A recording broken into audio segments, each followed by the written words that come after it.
En gino mara nyako Ramogi ni ikori makare mar bedo koda e chenro ni mar weche manyien maka gi kacha odhiambo masani ka bende waiko ni mathoth mokalo to mokwongo wawinja ne thuond weche.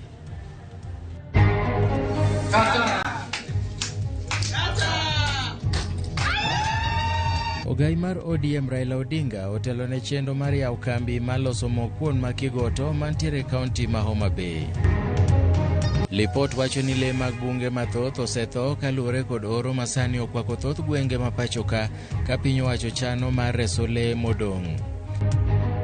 Wachiwa onyo mogik ni e ndalo 7 kokiketo soundproof kata kokiwego thumno to wabo mai license. Kaunti ma Kisumo ogolo siem ne weg bache kod ute mag lamo e wi koko e kuonde ma ji odakie.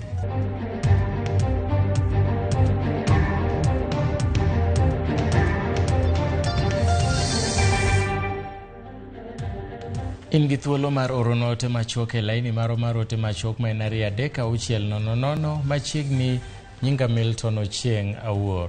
Jatend migawo mar weche limbe pachoka Penina Malonza odiochieng' ma kawuono yango lipot e wi midhiero ma le mag bunge kale kaluwore gi oro mochwere e pachoka. Kanotwa gi jofwambo, Malonza nolero ni kit le mag bungu maromo 14 oseyude midhiero chakre dwe mar 2 nyaka dwe mar 10 gani ka kuonde mag midhiero ahinya osemako gin kuonde rito le mag Savo, Amboseli, Laikipia, Samburu kod alwora magi. Malonza olero ni piny owacho koro keto chenro makare mopogore opogore mag reso le mag bunge makoro dong'. Malonza osingo ni migawo no dhi tiyo kanyakla gi bad migawo mar omenda kaachiel gi piny owacho machwalo omenda e kwan mag le mag bunge kochopo higa mar 2024. 2021 we lost a total of 56 elephants, and this year for the specific period that I'm talking about, February to October this year, we've lost a total of 54 elephants, and the total of that is 110 that our DG talked about yesterday at Safo. We've equally lost 49 gravy zebra, and we've lost also 51 buffalo.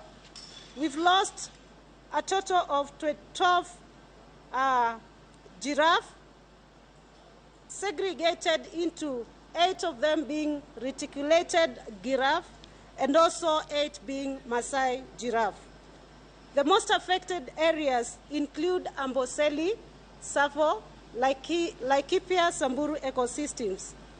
Elephants in Amboseli and Laikipia, Samburu region are worst affected by the drought, as the ecosystems have recorded more than 70 elephant deaths. Some of the interventions that the government of Kenya has undertaken include provision of aid to the affected species, and specifically the grave feeding program in northern Kenya and hippo feeding program at Mzima Springs. Jolony matimo nonro mag thieth Kemri okon achiel kuom nonro magisetimo magirito mondo mi opuodhi en kaka inyalo fweny mapiyo jogo man koda tuo mar malaria mondo mi ochak chiwo negi thieth chon kapok tuo onyorogi. Mari en achiel kuom gigo maginyiso e show ma Mombasa ma kawuono donjo odiechienge mar 3 ka bende gilero ni jopur kod jopith nyalo mana tayo chenro megi ka gingima maonge tuoche machandogi. Komachielo, kambi mar Kenya Seed mochung' ne loso kothe mipidhe puothe koni gimorgo kang' mar piny owacho machiro puonj mag pur e sikunde e chenro midendo ni 4K Club. Maeri gikoni biro miyo jopuonjre keto maino e chenro mag pur kendo tieko midhieche mag kech manyasani. Better productivity in terms of agriculture and trade. So what we're showcasing is the products that we've developed as a result of research at KEMRI. We have a rapid diagnostic test for malaria, and this is still undergoing approval by the World Health Organization, and this will definitely change how we diagnose malaria. So we will be able to have a short turnaround time in terms of when the doctor suspects you have malaria, and it just uses a finger prick sample. The good things that the government has done is to bring back the 4K clubs in schools. So now, if you look at the majority of these students, they are very keen. And if you look at the number of people attending the show, most of them are young people who now have learned and are taught in school that agriculture is not just an hobby, it's supposed to be a business. So that's why we have agribusiness all the way to the universities. And a lot of people are going into agriculture as a business, and there are a lot of technologies that are being spearheaded by young people. We have over 60 varieties of different crops that we use to feed the Kenyan families and to grow their businesses. And so inquiries like that tell us that people are still very interested in the kind of work that we do, and are also interested in making sure that we are a food secure country. Jatend duond bura mar ODM Raila Odinga okwedo wach mar akweda mag dhoudi e tend piny mar William Ruto, kowacho ni Ruto weyo oko oganda luo e piny owacho mare. Raila ne loso Homa Bay kinde manoyango kambi mar loso mogo mar Kigoto, chenro mar piny owacho mar kaunti ma Homa Bay. Wang'iyo kuma wadhi gi jothurwa kukendni mamoko. Chien ka jogi gima gitimo ginyiso ni jo-Kenya moko important moloyo joma moko. Ineno sama indiko jopiny e tich to moko e gwe kama. Gima jogi ok nitie ka. Indiko jomoko, indiko kanyine kondiko jomoko kodhi anji. To moko to dhi oweya kamacha. To moko koro wacho ni jowanyiso koko ne ombulu. Nomiyo ogone ombulu kigiregi ni kucha. Jowago osuru ka joma moko. Omiyo kinyalo weyo joluo ni ok indiko tich ni ok ogoni ombulu. Nyaka joluo gin jo-Kenya. Nyaka giyud pogo margi e Kenya, sirkal mar Kenya kaka dwarre. Ok mon jothuro. Ok kamano. Ni dwa kedo gi Raila. Raila kata kidwa kedo gi Raila kik iked gi joluo. Raila ka mineno ka chandi to miyiem na tir. Kambi mar keyo pi e kaunti ma Kakamega Kakwasco, mbalariany ma Masinde Muliro to gi riwruok mar Wakeini mochune rito mwandu gi kuonde pi e kaunti ma Kakamega mong'ere kaka Wank osechako chenro mar rito aora Yala. Romo mano bagi e kaunti ma Kakamega manotelie kod Stella Wanja, ma en jakanyo mar riwruok mar Wanch. Jokanyo go geto mar choko pesa kokalo kuom agulu mar Yala River Water Fund mabiro tiyo e chenro no. Gikwayo kembe jodak matiyo gi pi mawuok e aora Yala mondo ochopie solo omenda madhi konyo chenro no moriwo nyaka pi, pidho koda yien. Chenro ni biro e kinde ma lokruok mar kor lwasi medo kethore kotenore gi tije e kuonde mopogore opogore pacho ka. Can also benefit from this water that emanates from their community. And how is this going to work? We want to bring together stakeholders. We want to bring together manufacturing industries at the downstream, the ones who are making a lot of profit from the water that is coming from upstream. We want to ask them to invest a little of this money that they are getting into the protection of the sources, the watershed at the upstream. They may not, these people at the upstream may not be able to use water directly. And if we get water money from the people living downstream, start income generating activities for those living upstream, we will all come together. We stand to benefit more, not just because of the monies that will come in terms of the fund, but also these other benefits that will be prevented by the initiatives put in by the group.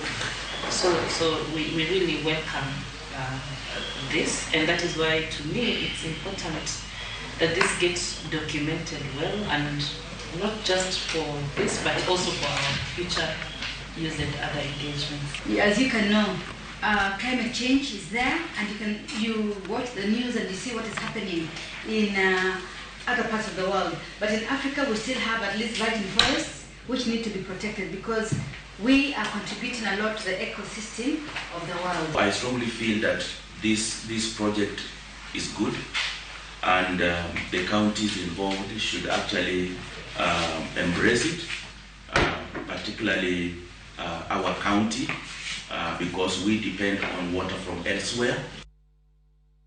Gavana ma kaunti ma Kisii Simba Arati gi kamishna ma kaunti no Alan Mashari obago romo gi ruodhi kod jolupgi, jotelo mag sectors mopogore opogore e kaunti no, kaachiel gi jokanyo mar keto chenro mag dongruok e kaunti no. Bende jodak ma kaunti no ne oyuoro romo ma kamano ma ibago ga e gwenge mopogore opogore mondo mi gigol pachgi e weche mag dongruok e kaunti no.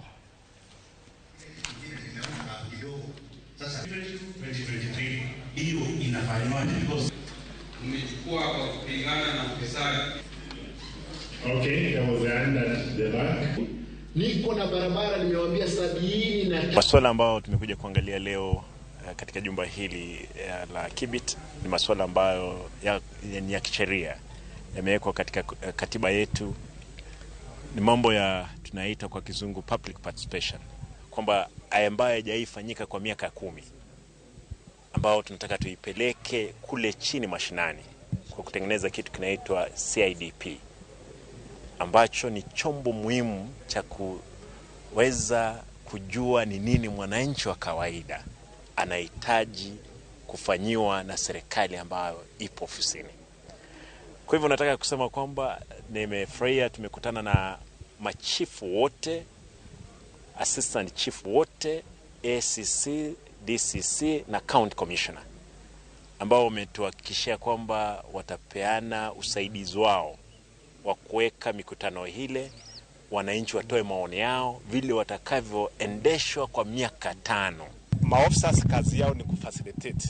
The officers will just be facilitators, but the people to come up with the concrete programs and projects are the people themselves. Kwa hivyo ningependa pia nichukue nafasi hii niwaulize wananchi wa Kisii popote pale mlipo, siku ile ambaye hiyo mkutano itafanyika katika sub-location headquarters yako, ningeomba mjitokeze na muweze kutoa maoni yenu, na ningependa niwahakikishie ya kwamba serikali itafuatilia hao maoni yenu ndio kuweza kutengeneza ratiba ya maendeleo kwa miaka 5 ijayo. Uganda e kaunti ma Migori ywak kotenore kod rochruok mar arita kwe, ka bende gidwaro mondo mi jatend arita kwe ojiw chenrogo makachero. Kuom juma achiel mokalo ji maromo 3 osewito ngimagi e yo ma ok ong'ere. Ripota marwa George Juma miyowa mathoth wuok e kaunti ma Migori. Oganda e kaunti ni ma Migori koro dak kod luoro. En luoro no ma ikelo kod monj ma kinde ka kinde ma itimo kod jokuoge ma bende koro oseweyo ka kwan ji maloyo 4 koro osewito ngimagi e kinde madu achiel e kaunti ma Migori. Ninaomba warahia ama wakaaji wa Migori kwa nia moja tushtumu, na tukiwajua hawa tusiwafiche, kwa sababu ni ndugu zetu, ni dada zetu ama ni binamu zetu, tuwaseme. Hapa tumeibiwa si ya kwanza, sasa ni mara ya 5 tukiibiwa. Thoth jogo mosito ngimagi e monjgi gino chuk dar maini kuondegi mag tich ma oting'o magawa kaachiel kod kanisni. Chapo tunafanya security, hatuna guns ambazo tunaweza kujitetea nayo. Tunaona kwamba kama ni inawezekana iwe hata mmoja wetu wa security awe na gani. Monj ma otimre kinde machiegni mabende koro weyo katho wuok en mano ma otimre kanisa no mar Maranatha e subkod Masuna West, kama ji 2 machiel kuomgi en ochuk dar ne onegi otieno ma tarik 2 mar dweni. Na walivamia kwanza, wakaenda kwa mlinzi wakamkata vibaya. Walipoenda kanisani, maana lengo lao lilikuwa kuiba vyombo, walikuta mchungaji aliyekuwa kwa maombi na pia wakamkata vibaya, naye pia mchungaji huyo ameaga. Jokanyo ma kanisa ni mar Maranatha wacho ni monjni ne otim kod jokuoge 3 mane omanore kod gig lweny. Bahati mbaya wakati nimepatroli nimefika kwa Bible School nikasikia wanafunzi piga makerere. Tunalilia ulinzi wa kaunti yetu, tunaulilia ulinzi wakati na hasa sana muji huu wa Migori. Ebomano mawendo beng'atachiel ne onegi kod joma bende nyaka sani koro poko yangi e otieno mane pinyruok kawuono. Area ya Wendo tukaelezwa kuna body ya mfanyakazi ya Sony ambaye amepatikana amekatwa. So far haja establish ni mtu wa miaka ngapi. Jodak e kaunti ni ma Migori ywak ni rochruok mag arita kwe omiyo koro gidak kod luoro mokalo kendo dwaro margi en jotend arita kwe koro kawo okang' mowinjore. Juzi tu hapa juu kwetu kwa hoteli wameua mlinzi, ni juzi tu tena wameiva kwa kanisa lingine wakakata askari. Umefahamiwa saa saba hapo na walinzi wamekuja kuingia hapa kitu saa 4 saa 5. Tendari takwe kaunti ni ma Migori ka hotel ko jatendo bila e kaunti ni ma Kwanjala wach ni koro gidhi nyime kod tim nonro ka utende kod monjge. Hii wizi imekuwa ni wizi area hiyo Awendo na Suna West. Imekuwa ni kitu inarudiwa every after 1 week 2 weeks. Ningependa kuomba wananchi waweze kusaidia polisi kupata information tuweze kuzuia. E kinde malomo dwe achiel mokalo oganda mathoth koro suto ngimagi e monj machal kod mae kabendo oganda e kaunti ma Migori koro kwot ndari tekwe ne moto ting malo chendego makachero. George Juma, Ramogi TV, Migori. Report mowuok Migori ne makela e giko ma chenro mar kagi kacha mane en chenro mane okelo ni weche manyien. Odwa mar kawo weche manyien odich mokalo koromo saa 1 ibrodo chenro mar ang'ich welo kaeto saa 3 chenro mar oimore. Aniluonga ni Milton Ochieng' Awuor, bed godhiambo mokwe mak mana ni bang' ma DJ Vic donjo ka gi sukuso wake. Akiani Vic iko ne giango kawuono, ng'eni kawuono Members Day. Members Day kamae wang' jowi mar Ramogi no make sure ni okelonwa gima dhano nyalo timo ni juso kidogo tu. Omiyo studio kae mokwongo Jacob Black awinjo kikelo wach moro kanyo ni sirikal Kisumu ogo marufuku clubs mago koko. Clubs mago koko. Omiyo dwa paro ne joneno mago ni kapok mano timore soundproofing otingore. Gitim sai nikech ne giwacho ni nitiere rang'iny mane ma uyie ma kitimo soundproofing to pod inyalo go aga thum. To ka koro thum dwa wuok oko gone ji koko kuonde dak mano gibie. Mano ta yie kodgi. Kapok mano timore Jacob Black. Nyaka jo kanisa jolemo mago koko. Ing'eni intie kuonde moko miketo nyaka loudspeakers madongo oko e kanisa. Ji to nie iye jo milemo negi nie iye ka. To ket moko korango oko koro go koko ne neighbors. Abala wanga ni kare. Ayiego. Kapok mano timore. Kama inyalo chame danje en Ramogi TV kae. An kod sukuz kae kendo da puonjo ji miel. Ang'eni ji mang'eny sana kamoting'o in kamoting'o jaduong' J Bonyo gin joma ineno design mar footworks ni tamo giga seche moko.